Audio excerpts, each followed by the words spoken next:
It is really a delight to talk to this woman of two names because she's now become a new author. She's a multi-author as Rowan Coleman, but she's now Stella Hayward with a book that is such a delight. And there you are in your turret in the seaside in England. What is that? Because that's the setting of the book. That's right. Yeah, I'm here in Scarborough in North Yorkshire in the UK, and I live in a rickety, drafty old Victorian house with a turret. So my writing room is in the turret, and I feel extremely lucky. I think I somehow I feel like it now that I know that it adds to the drama of how you figured out this book. So the kind of the one line is, what would happen if so many of us say, oh, if only there was a friend, a boyfriend, anybody as wonderful as our dog. And you took that idea and you've made the most delightful novel around it that's philosophical while charming about what it is to be human, what it is to be a dog, which is preferable, canine or human. And you clearly err on the side of dog. Let me talk for a minute about the board behind you with the sticky notes on it, because I think one of the things that's wonderful about the book is that it feels like, oh, she just had another idea. Oh, yes, Stella just had another idea. Now that's going to be in the book. But I feel as if you actually planned it very carefully. So, how did you I structure this germ of an idea into a complex, complicated, emotionally, philosophically book? Oh, thank you so much for characterizing it that way. I did begin with just the idea because it made me laugh a Me lot. too. Yes. And I think like all dog people, people who are lucky enough to have dogs in their life, I consistently narrate my dog's inner thoughts. And and so the idea, and which also makes me laugh a lot. So the idea of translating that into a story was really the germ of it. But obviously, the idea in and of itself isn't enough to make a full novel. That's right. Um, and I think really it came down to what we can learn from these amazing animals and what they can teach us about love, living in the moment, loyalty, courage, and all of that sort of thing, plus lots of jokes about food. Lots of So, jokes about food and a few about where to poop, which is and then hilarious. quite a few about where to poop and when not to sniff bottoms. Yeah. There's that as well. I think that the thing you do most brilliantly in the book is Rory's voice, the voice of this golden retriever turned into a man who really doesn't want to be human. And I think the fact that you projected yourself as the human, Rowan Coleman, into the mind of a lovely dog who says, Ixnay, not for me. Why do you people do these things and don't do these other things? can you make me back into a dog? And I'm not sure that all of us would go there, but when we follow you down that path and we follow Rory the dog down the path, we're like, oh, please. Yes, I really hope he gets to be a dog again because yeah, he's right. It's really not all that desirable to be human. At what point did that voice or that idea or that character become, in a sense, more prominent than the narrator, the woman who's a bit of an alcoholic? I put that mildly. She starts the book thinking, wait a minute, Stella Hayward, you're depicting a complete falling down drunk on her at her party. She's on her sixth margarita. I open the book, I'm like, sixth margarita, it made her a little tipsy. Most of us one little margarita. So she's been drowning her sorrows in liquor, living her life. But was that important to you that she be hidden damaged or that her liquor was an overlay of depression and other issues, which in the end, this dog as a man helps her to come to terms with? Yeah, I think so. I think it's just another sort of aspect of her complex personality. And she doesn't think she has a complex personality at all. She thinks she has a very simple, easy Yes. life. And that's the way that she wants to keep it. But her dog, Rory, who is her best friend, and I have to stress there's no kind of romantic connection between the two of them. It's literally two platonic good friends. He's seen this, observed this from behind his lovely dog Yes. facade for a long time, and he's not really able to do that much except for show her that he loves her and trying to get her to play with him. But now he has the opportunity to say what he thinks, and that really is quite a big turning point for Genie. And yeah, sure, he does not want to stay human. It's complicated, it's difficult. There are a lot of feelings. You have to get a job. Um, he's basically against it, really. He much prefers the sort of freedom and living in the moment and compatriotness, if that's a word, of being a dog. I think that's the beauty of it, is that you can be inside both their heads as a novelist. And did you have sticky notes like that for this book? You Yes, did? many. Because I Yes. really admired the structure of the book. It to the average person, they might just start to read and go, "This is so great, this is so fun." But I really admired the way you built a story, and it's an interesting roller coaster of our wishes, our hopes, their hopes. So there's three of us, we, the reader, and then Rory the dog and Jeannie the human. What about the idea of the magic? Is that something you believe in? How he was turned, how her wish on her birthday by her magical relative lets her wish come true, as in Jeannie in the bottle, and be careful what you wish for. Yes. Is that Yeah. where is so you had the idea, what if all these wishes we have, that we could talk to our dog and really understood them, because we believe they already understand us because we're so selfish and egocentric because we're just human. When did the idea come to you? What if you could rub the bottle that has the genie and out would come Rory the human? I do believe in magic in a way. I would like to believe in literal magic and wishes that come true, but I do think there is a kind of magic in creativity and imagination. And actually, anything that we have in the world that's worth anything starts with that imaginative spark, whether it's an invention or the internet or a podcast. It all begins with the imagination of wondering what could be.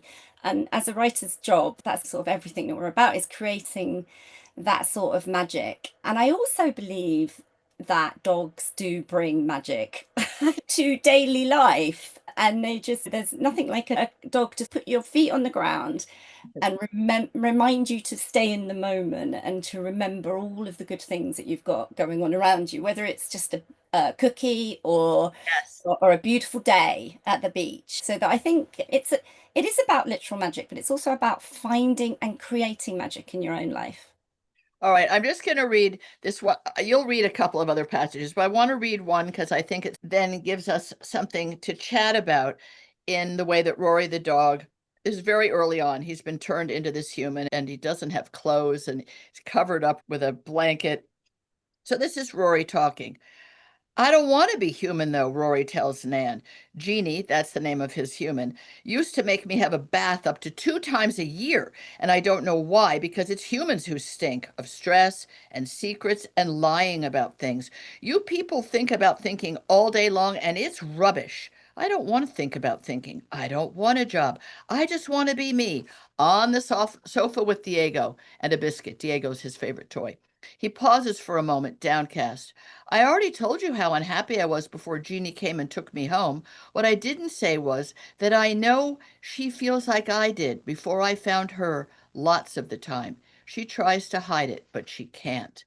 So this is a really important point of how dogs rescued are not dissimilar to people who feel that they need rescuing. And I think a lot of people who work in dog and cat rescue and shelters feel a kinship with those animals, and they don't have a way to talk about it.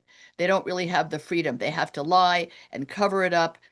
And I think part of that connection to a dog that one has rescued is to say, "We're in this together. I really know how you feel." But there's no one saying to them, "Oh, we acknowledge you feel this way too. How can we be there for you?" The way Rory is there for her.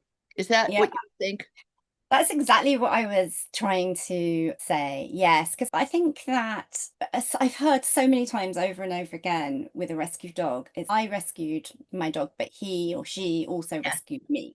Yes. And I think it's such a beautiful thing that we as humans do seek to do this. We do seek to go and find these animals in need and give them a place of safety and a home, but they also have so much more to give back to us, and that kind of love and joy and spontaneity. And so this is just, but also they know, dogs know when you're putting a brave face on. And that's what Jeannie is doing. Jeannie is in denial. She does not know that her life is a mess. She thinks it's in a nice quiet rut. That's Yes. where she wants to leave it. But now that Rory can talk, he's not having any of this. No, he's going to change it around if he can, as long as she turns him back into a dog, or while she's Right. turning him back into a dog. That's really well said, because I think that one of the things that we don't do for each other is show each other the compassion we feel comfortable giving to these animals who we even embellish with our imagination that things are much worse than maybe they even were. But Yeah. we want to be saviors and rescuers. We want to be the knight on a white horse, but we don't know how to ask for it ourselves or even how to No, do it for other people. It's really hard. And no, yeah. I Yeah, think it's the book interesting you shows say that. that Yeah. compassion really well. Yeah, and I think that's so interesting that humans do find it easy to be compassionate towards Yes, animals, and often harder than they find it to be easy than it is to be compassionate towards other humans, for exactly. some reason. And I think that's another part of what Rory is showing, Jeannie and her friends, is that the love that you give me is the love that you could give other people as well. And yourself. How about, And you know, yourself, yourself and be absolutely kind. key. Now, meanwhile, the book is funny, so I don't want people to think this is heavy. Let's lift each other up out of the doldrums. Would you read the beginning of chapter 24? Then we'll go back to the one about ice cream, which we have to end the conversation with, because everyone, when they hear that, they'll feel guilty for the rest of their life for eating ice cream in front of their dog. Okay, chapter 24, to say Rory's a hit at the care home. Can you read us that? I will. So Rory's just been taken to visit some old people. To say Rory is a hit at the care home would be an understatement.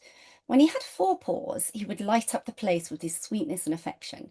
I was pretty sure that he wouldn't be able to equal that as a human, but I was wrong. All morning I have trailed around after him, watching as he sat down with Moira, George, and Violet, listened to their stories, and then made them laugh. Marvelled at how easy it was for him to hug them and hold hands without 1 second of reservation. But it shouldn't have come as a surprise, because that's exactly what he did for me last night. He held my hand while I cried, and then a long time after that he said, Jeannie, I think the hardest part of your quest is already over. I think the vision you had is a sign of that. You are opening like a flower. Or that treat dispensing toy you bought me once, I had to bash 87 times on the concrete to get the treats out of. Try and embrace it, Jeannie. I think it will be good for us. It's good to hang out with an optimist. It's like their hope rubs off on you. Maybe the weird vision, as Rory calls it, was just a one off. But maybe I am more like Nana and my mum than I thought. And if I am, then that's something wonderful. You'd think by now I'd have got used to how a dog is so much better at being human than humans ever are, but I am continuously amazed by how very bad we are at using everything we have, from bendy thumbs to capacious hearts and huge brains. We throw so much away on stuff that doesn't matter, but not Rory. Rory knows what matters. That is just so lovely, because you insert that wonderful relationship with his treat toy that he had to bash on the concrete while telling something that really matters. And it's very interesting when you started it. I've obviously read the book carefully, but you refer to him going to the care home and listening to people and holding their hands. And this is a strange leap to make, but I think it's one of the reasons that Princess Di was so beloved in England and around the world, because she went to those places with AIDS babies and people suffering, and she simply sat with them and gave them that special smile and touched them. And I think that's something lacking in society in general, and certainly in British society, which is more reserved and more controlled and more contained. And the fact that somebody stepped over that divide, whether they were supposedly royal or not, isn't really the point. It was that compassion to just be there for somebody, the way Rory was for Jeannie the night before. You don't have to do anything, you don't have to say anything, just be there for somebody. It's a Yeah, wonderful sentiment, Rowan, that you've got in the book. It's lovely. thank you. And I think that's what I like about Rory, and that's kind of what I aspire for myself, is to be Nice. that person who Yeah. is able to overcome any sense of awkwardness or embarrassment or otherness, to reach out to other people and say, you know what, I can help you. I'll be here for you. I'll listen to what you've got to say. I'll just be here for you. Someone had a signature once in an email that really stuck with me. Be kinder than you think is necessary because everybody is fighting a battle you know nothing about. And that battle could be tiny, be inside their own head, just general anxiety. It could be something huge, medical, financial, whatever it is. And we forget to just be there for someone and think, oh, not you're so unpleasant or so difficult, or I don't like you. More, oh, you might be having a hard time. I'll Yeah. just not react negatively. The optimist, as you said, that Rory is. The Yeah. other books you've written, which have been very successful as Rowan Coleman, are those considered, and I don't mean this disparagingly, as chick lit? Because I wondered about this book. Was it going to be Reese Witherspoon pick and then be a TV thing, which it clearly could be and would be wonderful. Oh, that But would it's be the so much, dream. it would be great. I would love that for you, and I would love it for us because we would love to see the golden retriever become the man of our dreams or of our heart. But Yeah. have your other books been those kind of books that, and it's disparaging, but it also means commercial and accessible, and people want to have that escape and that adventure through you. Yeah, I don't find chick lit a disparaging term, or romance fiction, or however you want to characterize it. I think I write across genres. So I've written stuff that might be considered to be book club, more kind of up Reese's street. Right. But I can't stop doing what I do, which is always writing about how to connect with yourself, Yeah. your dreams, with life, which is so fleeting, and with kind of that sort of experience of existing in this very complicated and mysterious universe, this time with the help of golden retriever. So I think that thread runs through everything that I write, whatever genre that I'm writing in, for sure. I'm going to find your other books. I'll even read ones that don't have a dog in them just because I love the way you think and the way you write. And I think it's inspirational. Now, just to make sure we make it in time, I want you to read the part about the ice cream because reading this gave me a whole new perspective on our attitudes about dogs and food. And I swear nobody will ever eat ice cream in front of a dog again without taking out another spoon if they're a proper person. Rory is not hard to feed. He is delighted by almost every taste sensation that I put in front of him, lemon sherbet notwithstanding. The problem is that he is impossible to make full. I don't know why it bothers me more than it did when he was a dog. Maybe because when he had four paws, I could look him in the eye and say, "No more cheese for you, sir. The vet said we have to watch your weight. Don't give me those eyes, it's for your own good." But now that he is human and doing his best to keep his cool in a strange body and a world that he has never experienced this way before, it's much harder. Also, because since we finished our steaks, I have hoovered down an entire tub of posh ice cream in one sitting. Sometime in the past, I discovered that really going to town on a ton of carbohydrate or sugar, or ideally both, is a surefire way to calm and sometimes even quiet the constantly chattering thoughts that tear around and around my brain on a mad loop. Kelly tells me that this is self-medicating. I say it's self-soothing, and that's totally different, probably quite healthy thing. Anyway, scoffing down Haagen-Dazs while limiting Rory's food makes me feel like a bit of a hypocrite. The thing is, I'd planned for me and Rory to be together, just us two, until one of us popped our clocks. And yes, I'd assumed it would most likely be him that bought the farm first. Now I'm confronted with the real possibility that we have 50 years left together. And at the same time, as I love that thought, it also terrifies me.